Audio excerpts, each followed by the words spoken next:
gonna give you just some basics of passwords, security, phishing information, and some basics on browsing. Let me get that going so I keep on track. If I go along, somebody yell at me. I like to talk for those that have met me in previous lives or previous roles. So the plan for a talk, we're going to talk a little bit about why we hate passwords and how hackers use them and why they're so valuable to hackers. A little bit about what we can do to make it better and potentially even make it so that you don't get hacked in a sense. When will I stop getting these phishing emails? So we're going to talk a little bit about that, a little bit about the kind of a 2-question phishing test that you can ask yourself on every single email. And then some basics on just safe browsing habits, I guess would be a way to put it. So let me get this out of the way so I can see my whole screen there. All right, so the necessary evil just means that, you know, passwords are something that we have and are going to be around for a while. You're always logging in with a username and a password combination. A username and a password combination, whether that's for your bank, for school, for work. There's, you know, you've got probably anywhere between 50 and 100, I would guess, if you sit down and really start listing them out. And they're really the gatekeeper to your digital life and your digital information. So that's why they are a top target for hackers. And one thing that I like to point out here is, let's flip over to this, is, come back. Come on, screen. So here's a diagram of kind of how the attacks have kind of unfolded and how they've grown in size. So this is back in 2004. AOL had a data breach that leaked 92 million passwords. And as we scroll up here, you see the circle's kind of getting bigger. That means there's more and more passwords being leaked and more incidents, you know, bigger incidents at higher frequency. And as we get closer to, you know, 2020 here, which everybody just wants to forget that year. But you can see it was quite a active year in data breaches. I think it was somewhere in the neighborhood of 3.1 billion passwords and usernames were leaked to the public internet. So these are passwords that you could go, if you know where to look on the public internet, you would find passwords in plain text. So it would be, hey, here's Joe at hotmail.com and here's their password. And you could go to hotmail.com and attempt to log in with that. So that's what hackers do when they get these passwords, and they leak them out to the public internet. And that's where you kind of get that lost my train of thought. That's where you get the urgency to kind of change your passwords, and you need to start monitoring your accounts because, as you know, if you look at Facebook here, 420 million people had their password leaked to the public internet, and that was just last year. And I think there's a couple other incidents if you go back a little ways too. So I top in here. So that's kind of a little bit why passwords and making sure that let's get back to making sure that you're securing these. And it's also, you know, IT's favorite torture tool. So every 60, 30, 90 days, you know, we're forcing you to change that password, and that's, you know, for good reason, but everybody kind of groans, oh, I got to change it again. And then, you know, well, I used this one 4 times ago, can I use it again? And, you know, it's just a torture tool that IT uses often. So, all right, so I kind of hit on it a little bit. The hacker's playbook, it just means, you know, the hackers are looking for something easy. And people are lazy, myself included. You know, I like to, or I used to, before we got into the password or manager days, I used to use, you know, some combination of, you know, what I'm logging into and a word, and I would just smash those together and it would work. And that was until I noticed a couple of them out on the public internet. So it's just, you know, human nature to, you know, try to make this easy because you're logging in multiple times a day. You've got all these different accounts, and it's a lot easier to remember something simple than it is to remember something complex. So some of the most common passwords, you can see them on the screen. I think those were 2019's most common passwords, or 2020's most common passwords are still being tabulated here. So that's your top 20. Sorry, all you Star Trek fans, Star Wars won out in this case. And hackers like to use social media, and this is kind of hit on why we need to make your passwords a little bit more complex and a little bit less obvious. So if you are a target of a hacker, they're going to go comb all of your social media accounts, all of the public internet, and try to find things like, who are you married to? What are your important dates? Maybe, you know, your birth date, your marriage day, your kids' birthdays, something important in your timeline that you posted to the public internet. Kids' names, pets' names, all common things that they're looking for, and they're going to switch around and programmatically say, hey, here's all of their inputs. Now generate as many passwords as you can in these with, you know, a spouse and a date and a kid's name, and they're going to have that list created, and they're just going to guess until they find your password if you're using one of these kind of categories. So what I like to do is really preach long passwords, and it's passphrase versus password. So a lot of people, you know, use a single word, maybe 2 words. Try to come up with a passphrase. Maybe it's your favorite dessert, your favorite restaurant, and the sky is blue, or something kind of random that isn't in that same theme. But you want to make it as long as is allowed by whatever you're logging into. So some places you can have a password up to 15 characters. Some places you can have a password up to 60 characters. Try to fill up that whole space with a password. Most places is going to be between 15 and 20 characters. If you can come up with something in that range, as you can kind of see here, get that on here, the longer the password, the longer it takes for a hacker to crack it. So this, oops, mouse is going nuts here. Sorry about that. Why are you going? I'm probably getting hacked right now. No. So the longer the character length, so this is just adding numbers, 1, 2, 3, 4, 5, 6, 7, 8, 9, and all the way up. And then you get down to here, it's 1 through 0 twice. It's going to take the average hacker computer 11,000 or 1,100. Whereas if you're using something short, like 10 characters, I've got a computer sitting under my desk right now that could crack all of the entire character space in 3 seconds. So these cracking machines are essentially guessing passwords at a rate of about 80 to 90 billion a second. So that's a lot of guesses in 1 second. And if you keep adding length, you're kind of increasing that complexity on an exponential scale. So that's why a longer string of random characters, and we'll see this here as you get increasing complexity in your password, and that's that random character kind of part, is an ideal password. So if you look at this now, instead of just numbers, we've kind of introduced the uppercase letter, the lowercase letter, a number, and a special symbol. And all we're doing is just adding the number of sets, or adding to the number of exclamation points or special symbols. And you can see just by going and adding 2, we've gone from minutes to cracking to almost a month. And adding 4 of them, you're now at 600 years. And we're only at 10 characters. So if you want to kind of make your passwords hacker proof, you want to get to that 15 character level and include all 4, uppercase, a lowercase, a number, and a special character. And if you can make it random, you're going to see those numbers go up even higher in terms of time to crack.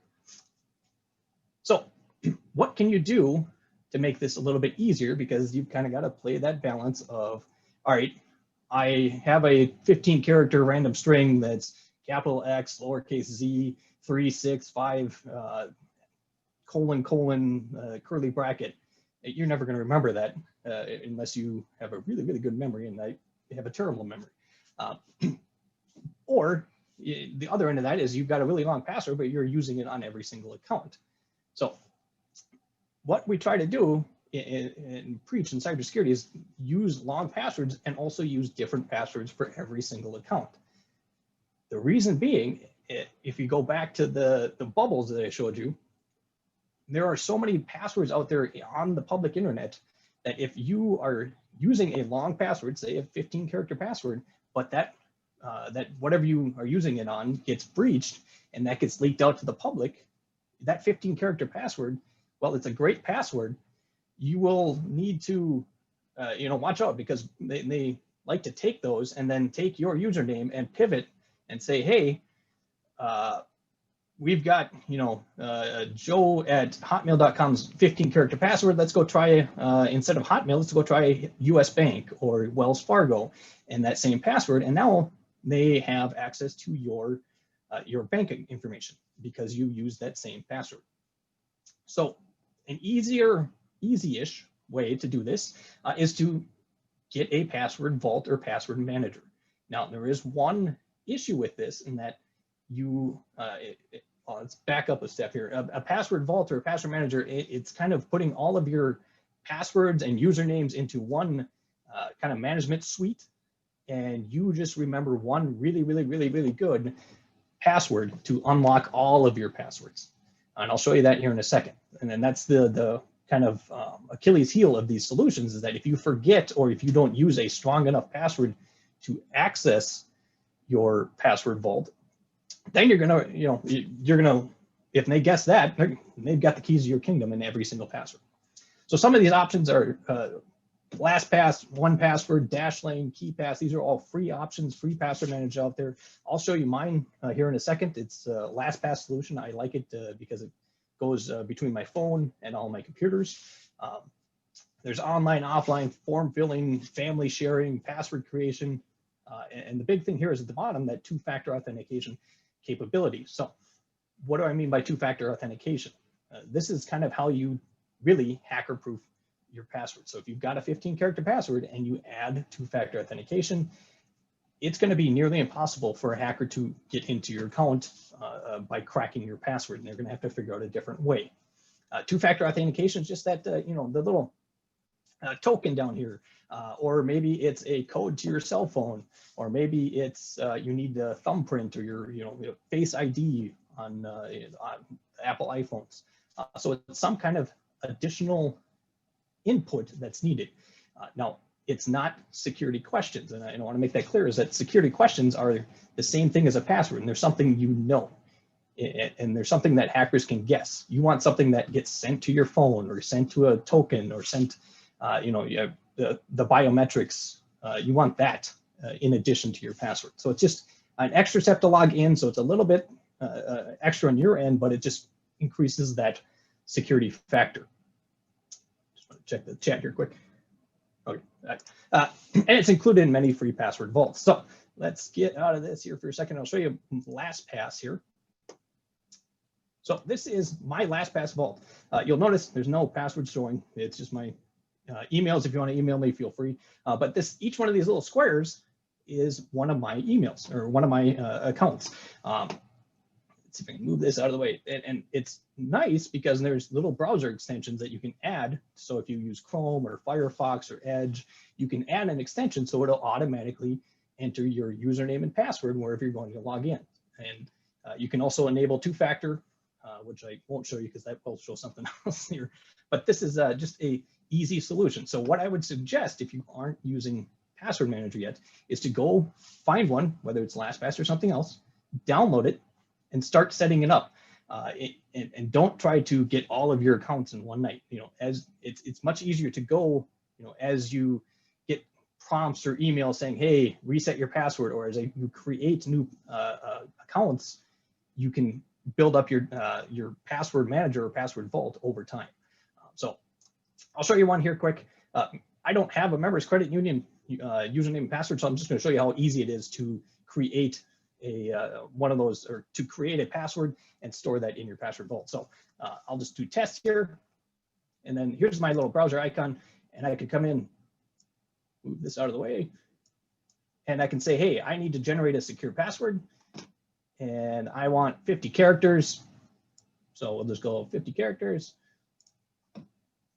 And I want uppercase, lowercase, numbers, and symbols. Oops, scroll down there. So we'll say 38 characters. And now I can just copy this, put that in, and now I have a 38-character random password. I have no idea what it is, but my password manager is going to say, hey, I'm going to store that password manager, or that password for you. And next time that I log into Members Co-op, I open up my password manager, and it says, here's the password. And now, no hacker is going to be able to guess that password. All right, so let's get through this here. All right, so that's a little bit about passwords and how you can secure your passwords. So I want to talk a little bit about phishing emails, then we'll wrap it up with the browsing here in a second, and save some time for questions. The reason why I want to hit on phishing emails is that this is 33% of all confirmed data breaches in 2019 were originated by a phishing email. Somebody clicked on a link, or somebody clicked on a phishing email or interacted with a phishing email, and that caused 33% of those bubbles that we just showed. Equated to about $1.8 billion in losses in 2019. Apple's iCloud website is the #1 spoofed phishing email. So that just means the phishing emails that you get, Apple, they mimic Apple's iCloud website the most. And the reason why phishing training is so important is that 38% of untrained users fall for phishing emails. And they, that's a pretty big win for hackers. And they send 10 phishing emails and almost 4 people are going to click on it. Now they have 4 people's accounts or 4 computers that they can pivot on. Just doing one set of phishing training drops that number down to 14%. Doing continuous training drops that even further down to 2%. So as dry as some of the phishing training can be, it does lay out in numbers that, hey, if you are learning about this, the numbers go down and your businesses are going to be more resilient to this type of attack. Excuse me. So protect yourself. And this is that phish test. So there's 2 really basic questions that you can ask on every single email that'll rule out about 99% of all phishing emails. The first thing is, do you trust the sender? So when you're looking at that email and you're looking at who it's from, is that somebody that you know? Is it somebody that you trust? If you say yes, then ask the second question. Hey, were you expecting this email? If you were expecting the email, then yeah, it's most likely a valid email and not a phishing email. Now, if you answer no to either one of those, and if you answer no to either one of those, it's likely a phishing email. If you're not sure, give that person a call. Say, hey, John, did you mean to send me an email invoicing me for $1.2 million of product? And if they say no, well, then you've got a phishing email. And if they say, yeah, I sent it from my personal email address, sorry about that, we're in a rush. You verified that it's John actually sending the email, so you can say, hey, this is a valid email, go through your process. Now, the other thing that you can do, if you answer yes to both of those questions and you're still, hey, there's a couple of links in this email, do I really want to click on it? What I would suggest is going out and Googling, if it's saying, hey, your PayPal account, there was suspicious activity, please log in to, clear yourself, go to paypal.com or Google paypal.com. Don't click the links in there. Because sometimes you're going to see things like this, where it's Microsoft.com, or is it Microsoft.com? And if you, at a glance, look at this or this, you're not likely going to catch that, hey, that's a 0 in Microsoft, or that's 2 I's in Microsoft, and you're likely going to click on it, and then the hackers, they've accomplished their mission, and they got you to do what they intended you to do. The same goes for attachments. If it is an attachment that ever says, or that's titled like invoice or purchase order, be very hesitant. Or tracking is another common one. Just be very hesitant and make sure that you can answer yes, it's a trusted sender, and yes, you were expecting that email. And any emails that are trying to, I like fear, uncertainty, and doubt, or urgency. So they're trying to play on your emotions. If you get an email that says, hey, we have to get this done right now. I already talked to the CEO, I already talked to CIO, or I already talked to the CFO, we got to get this done right away, get it through. Step back for a second, just hit pause and say, all right, is this normally how that person acts? Is this something that, kind of raising some red flags inside?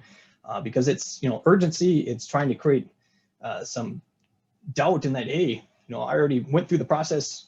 Well, did you really? Because I'm part of that process. Or if the fear factor, and this was common back at the beginning of like the pandemic. In years past, there's been some other phishing campaigns that have kind of played on this fear, where they're going to release some kind of video or a salacious video of you that they recorded from your webcam unless you send them a bunch of money. So if it's playing on a fear, again, it's likely a phishing email. All right, so last thing I want to talk about is some browsing basics. And the biggest thing for safe web browsing now is just making sure that your browser and your operating system are up to date. So that means if you're using Windows, make sure you're running those Windows updates every month, or go in and enable automatic Windows updating and just let it do its thing. When it says, hey, you need to update or reboot for updates, let it reboot for updates. And hopefully in the business setting, the IT team will be taking care of that for you. So if they are pushing out updates, they're going to force you to reboot, or they're going to say, hey, we're going to reboot your computers tonight to apply Windows updates. And usually that'll include your browser updates. Now, if you're using something third party like Google Chrome or Firefox, you might notice, let me get out here. Up in the corner here, you might notice a little thing that says, hey, update. And that's just trying to make you aware that, hey, Google Chrome needs to shut down so it can apply updates. Same thing with Firefox, and they're doing a good job about trying to make you aware that if you leave your computer on for a long period of time, like myself, hey, we need to shut down Chrome so we can update it and apply the latest security patches. Jump back in here. All right, so once you have an updated browser, and there's a lot of, it's kind of an ongoing theme of, all right, is Chrome more secure than Firefox, or is Edge more secure than any of them? Well, I like to just put in, plug, all three of them are more secure than Internet Explorer. So if you're using Internet Explorer, go to any one of the other ones. But it's really, all three of them are great in terms of security-wise, and they're pretty neck and neck in that case. So what about that green lock? So if you remember, there was a lot of push maybe a couple of years ago that, hey, look for the green lock, look for that green indicator that says, hey, this is a secure website. That's slowly being phased out by a lot of the modern browsers, and instead they are kind of, they're doing with this non-secure. Wow, why is my mouse going nuts here? There we go. All right, so they're doing this not secure. I'm just going to shut that off. All right, so they're doing this not secure instead. And then the reason for that is that most websites now are using the protocol that enabled that green lock. So they're switching from, hey, this website is using correct security precautions, to, hey, this website isn't using correct security precautions, because there's more websites that are doing it correct now than not correct. So that's kind of where that went. So look for this not secure. If you see not secure, that means there's something wrong. You might also see something like this when danger malware ahead in Chrome.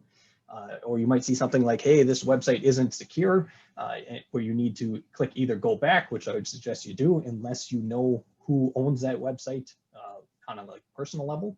You can click advanced and go on. But if you see something like this, take a step back, make sure you went and clicked a valid link. And if you didn't, maybe alert your IT teams. And then down here, here's the Firefox version of that same thing. The site ahead contains malware, so if you click on, you're likely to get some kind of malicious software downloaded on your computer. All right, another quick basic, it's just when you're on public Wi-Fi, so when you're stopping and grabbing that Caribou Coffee, when we're allowed to go to Caribou Coffee and using the Wi-Fi, don't do any kind of banking, don't do any kind of private web browsing on a public Wi-Fi. And the reason being that anybody in that coffee shop could be potentially sniffing your traffic. What that just means is that they could be watching where you go without you ever knowing. And they can do that really simple, or really easily. And it could be anybody in there. It doesn't have to be the guy in the back corner with the black hoodie on and typing away with the hacker thing. It could be anybody. It could be the guy in the suit, the little kid in the corner. It's pretty easy to spoof public Wi-Fi. So if you do need to do something that's private, like banking or business work, use a VPN whenever you're in doubt. And a VPN is just a virtual private network. Most of you might have become familiar with that with the pandemic and working remote. This is just a way to secure your traffic from the public internet to wherever you're going, whether that's your business, your bank, whatever. It makes it so that anybody that's trying to sniff the traffic, all they see is random garbage. They don't see that that information like, hey, here's my US bank password and username. And then finally, the last thing I want to hit on is just a little bit more advanced. It's DNS filtering. And what that means is there's open source products out there, or there are free products out there like Pi-hole that will help you eliminate malicious links from your entire network. So this is something that you can implement at your house. And I won't go too in depth in it in this presentation. If you are interested, let me know, and I'll share my email information. We can get that to you afterwards. But it's just a way to secure kind of your whole home from potentially clicking on something and going to some place that says, hey, this site contains malware. All right, so just a quick review. Passwords, everybody hates them. Hackers love to get them. They're a very, very powerful thing to hackers. Try to make it hard on them. Use a password vault. If you aren't yet, get one, use or start implementing it. Use that 15+ characters. Enable two-factor authentication wherever you can. For myself, that's just enabling it and sending a text to my phone. It's the easiest way since my phone's usually on me at all times. Avoid the sticky note under the keyboard, the passwords.txt file on your desktop, or spreadsheet in your My Documents folder.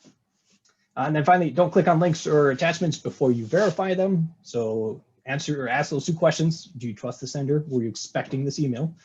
And watch out for any emails that create that fear, uncertainty, urgency, or doubt in their subject. And then finally, just update your browsers. So make sure that your browsers and operating systems are up to date so that you have those latest security patches. And on that note, I'll open it up for any questions. Hopefully